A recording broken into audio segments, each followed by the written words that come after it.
आखिर नीतीश कुमार ने इंडिया गठबंधन का संयोजक बनने से क्यों किया इनकार, समझिए अंदर की बात।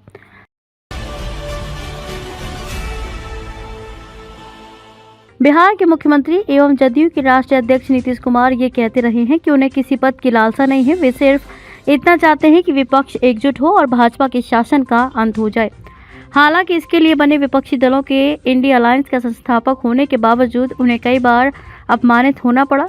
तेजस्वी यादव के लिए सीएम पद छोड़ने का आरजेडी का दबाव अलग से। आइए जानते हैं क्यों संयोजक का ऑफर ठुकराने को बाध्य हुए नीतीश कुमार। राहुल गांधी ने वर्चुअल बैठक में इस बात का रहस्य भी खोल दिया है कि क्यों नीतीश को संयोजक बनाने में देर हो रही है। फिर नीतीश के नाम का प्रस्ताव भी उन्होंने ही किया। बैठक में शामिल हुए लोगों ने इस पर हामी भी भरी, पर नीतीश ने बड़ी शालीनता से राहुल के प्रस्ताव को ठुकरा दिया। इंडिया अलायंस के पार्टनर समेत तमाम लोग आश्चर्य में हैं कि नीतीश ने ऐसा क्यों किया। नीतीश कुमार समझदार, अनुभवी और अच्छे गुणों से लैस नेता हैं। उन्होंने कुछ सोच समझ कर ही फैसला लिया होगा। संयोजक बनकर कुछ हासिल होने वाला नहीं था। शायद नीतीश ये बात समझ रहे हैं कि अब संयोजक बनकर वे क्या करेंगे। पीएम तो बनने से रहे, इसलिए कि ममता बनर्जी ने मल्लिकार्जुन खड़गे का नाम पहले ही प्रस्तावित कर दिया है। चुनाव सिर पर है, ये भी सबको पता है कि अयोध्या में 22 जनवरी के राम मंदिर प्राण प्रतिष्ठा समारोह के बाद किसी वक्त लोकसभा चुनाव का ऐलान हो सकता है।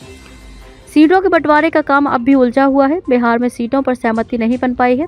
उत्तर प्रदेश में सीटों को लेकर घमासान मचा है। ममता बनर्जी बंगाल में कांग्रेस और वाम दलों से बिदकी हुई हैं। महाराष्ट्र में भी उद्धव ठाकरे सीटों की जिद पर अड़े हुए हैं। नीतीश कुमार अगर संयोजक का पद स्वीकार कर लेते तो उन्हें ऐसे ही लफड़ों से पहले 2-4 होना पड़ता।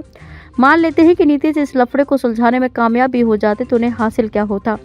बिहार की गद्दी छिनने का खतरा बढ़ जाता और राष्ट्रीय राजनीति में उनकी कोई मुकम्मल भूमिका भी नहीं रहती। बिहार की सत्ता छोड़ने का आरजेडी दबाव बनाता। आरजेडी ने नीतीश को साथ लाने का फैसला ही इसलिए किया था कि वे बिहार की गद्दी लालू यादव के बेटे और बिहार के डिप्टी सीएम तेजस्वी यादव को सौंपकर राष्ट्रीय राजनीति में जाएंगे। हालांकि नीतीश ने यहाँ भी आरजेडी के मंसूबों को ये कहकर ध्वस्त कर दिया था कि 2025 का बिहार विधानसभा चुनाव तेजस्वी के नेतृत्व में लड़ा जाएगा। यानी बड़ी चालाकी से उन्होंने 2025 तक टाइम बाई कर लिया।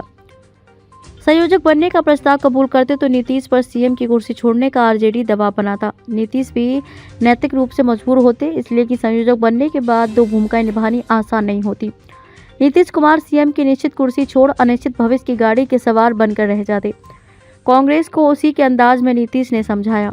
नीतीश कुमार को कांग्रेस से कोफ्त तो उसी दिन हो गई थी जब सोनिया से मिलने के लिए उन्हें लालू यादव का सहारा लेना पड़ा।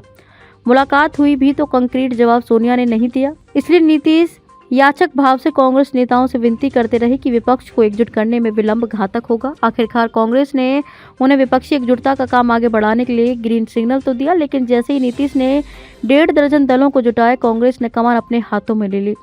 नीतीश की भूमिका दूसरे से 5वीं बैठक तक एक सामान्य साझेदार दल के नेता की रह गई। गठबंधन के फैसले कांग्रेस लेती रही। 5 राज्यों के विधानसभा चुनावों को लेकर कांग्रेस ने गठबंधन की गतिविधियां ठप कर दी। इसके लिए नीतीश कांग्रेस को कोसते रहे।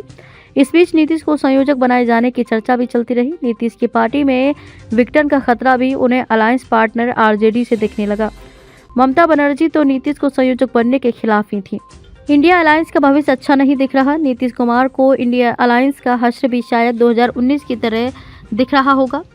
टीडीपी नेता चंद्रबाबू नायडू ने आंध्र प्रदेश का सीएम रहते वर्ष 2019 के लोकसभा चुनाव के पहले विपक्ष की ऐसी ही गोलबंदी की थी। बाद में गठबंधन की गांठें तो छितरा ही गई थी। नायडू का सीएम पद भी चला गया। ममता बनर्जी, अखिलेश यादव, अरविंद केजरीवाल और उद्धव ठाकरे जैसे गठबंधन में शामिल नेताओं के हाव भाव से तो यही लगता है कि आखिरी वक्त तक इंडिया अलायंस अक्षुण्ण रह भी पाएगा या नहीं। बीजेपी के राम मंदिर अभियान से देश में भगवा लहर चल रही है। विपक्ष के कई नेता राम और सनातन को लेकर अपनी बयानबाजी से भाजपा के मजबूत होने की राह आसान कर रहे हैं। नीतीश ने हर धर्म के प्रति सम्मान का भाव अभी तक रखा है। संभव है कि नीतीश के मन में गठबंधन के भविष्य को लेकर शंका पैदा हो गई है। एनडीए में वापसी का प्लॉट तैयार, झंडिया का इंतजार। नीतीश कुमार कहते रहे हैं कि आज भी भाजपा नेताओं से उनके संबंध अच्छे हैं। वे भाजपा नेताओं की जयंती, पुण्यतिथि भी मनाते रहे हैं।